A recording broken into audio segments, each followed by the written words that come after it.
બીજી બાજુ સુરતમાં ખાડી વિસ્તારની સમસ્યા મુદ્દે એક્શનમાં છે પ્રધાન પ્રફુલ પાનસેરિયાએ ખાડી વિસ્તારની મુલાકાત લીધી હતી। સુવિધા અને સુખાકારી માટે કામગીરીમાં વેગ લાવવા આદેશ આપી દેવાયો છે। વર્ષોથી ખાડી પૂરની સમસ્યા મુદ્દે સ્થાનિકો પરેશાન થતા હોય છે। નીચાણવાળા વિસ્તારોમાં લોકોની મુશ્કેલી નિવારવા સૂચના આપવામાં આવી છે।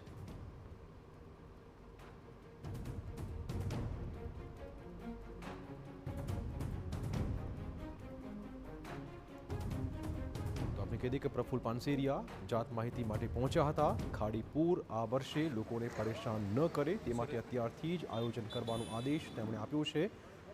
દર વર્ષે સુરતમાં ખાડી પૂરની સમસ્યા સર્જાતી હોય છે, લોકો હેરાન પરેશાન થતા હોય છે, પરંતુ આ વખતે એવું ન થાય તે માટેની સૂચનાઓ, તે માટેનો આદેશ પ્રફુલ પાનસેરિયાએ આપી દીધો છે।